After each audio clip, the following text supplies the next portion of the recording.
hindi kita katudo dahil ampong ka lang. Jezebel, makinig ka sa amin mabuti.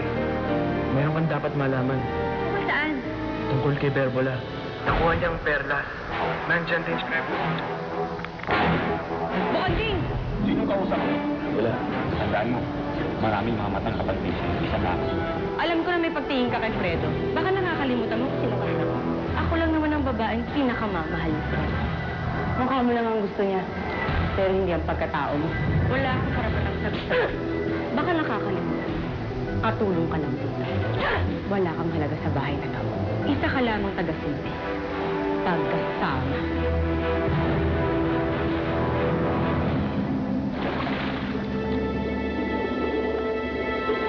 Hindi mo na ba mababawi sa kapatid mong si Osarong Kabibe?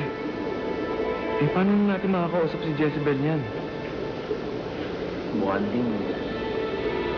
narinig mo naman si Osaro, di ba? Wala na siyang tiwala sa akin. Mahihirapan na ako makuha pa yung kabibi mula sa kanya. Dapat kasi nung una pa lang pumanik sa lupa si Berbola, sabihan mo na si Jezebel eh. Nabalaan na natin siya. Ano pa natin magagawa ngayon yan?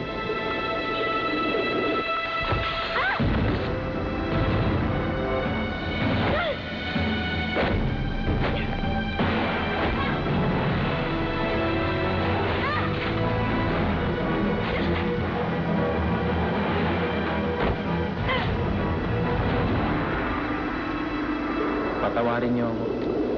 Binigo ko kayo. Wala ka namang dapat ihingi ng tawad. Hindi ka naman namin sinisisi. Iniisip ko lang, bakit kaya hindi sinabi ni Arana sa'yo tungkol kay Jezebel? Akala ko ba kakampi natin siya?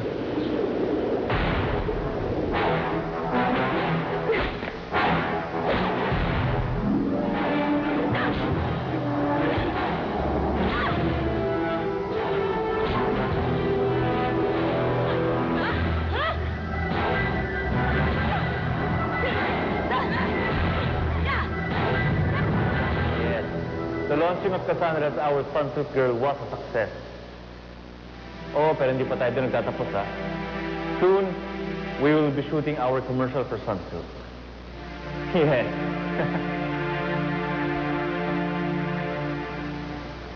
Okay. I'll just call you again. Bye. Sir Gildo, tinatawag na rin po ako. Di ba ikaw ang official photographer ng launch ni Cassandra as our sunset girl? Yes, Sir Gildo. Ako nga po yan. I need all the pictures na nakunan mo. Yun nga po ang problema eh. May nangyari po sa mga nakunan. Sabet! Sabet! Ano? Ano nangyayari dito, ha? Hindi ko maawat si Isabel. Gusto ko lang naman makapag-usap sa kanya eh. Pero ang ginawa niya, sinaktan niya ako. Hindi totoo yan, sinungaling ka. Wala akong ginagawang masama sa'yo. Ikaw ang lait sa akin, kaya ginagandang kita. Akala ko sabi mo mabait siya. Bakit anong ginawa niya sa akin? Sinaktan niya ako. Wala naman akong ginagawang masama sa kanya. Tigil mo na ang drama mo. Dahil sinungaling ka. Bakit ano nangyari? Nasira? Hindi ko po alam eh. Baka po dahil sa camera. May kalumaan na po kasi yung camera ko, kaya baka po ganun nangyari. Sayang. Wala tayong mga litrato ni Cassandra.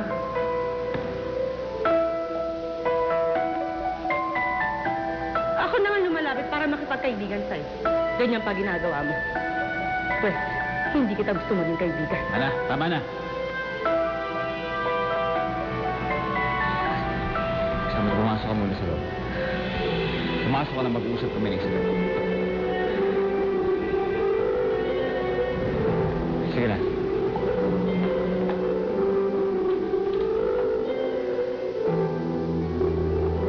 So, Paolo, anong plano mo ngayon? Tatambay ka lang ba dito sa bahay maghapon? Mark, hindi naman kasi ang mahal na ng mga gastusin ngayon.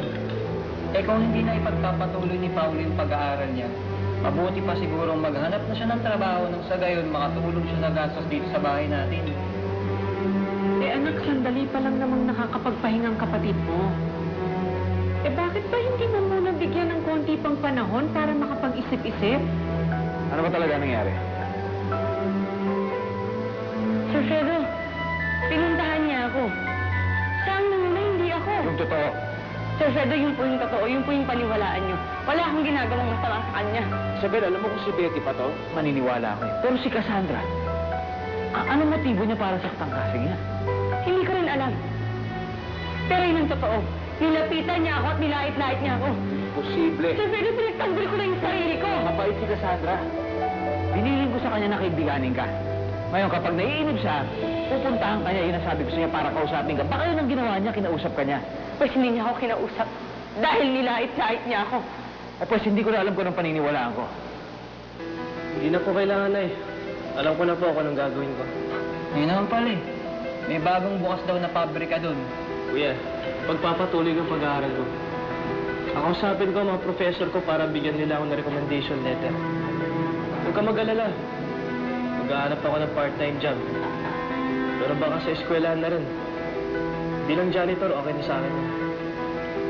Eh, paano naman yung pagda-deliver mo na isda sa palengke? Magagawa ko pa rin yun. Eh anak, baka naman sobra mo ng paguri ng sarili mo niyan.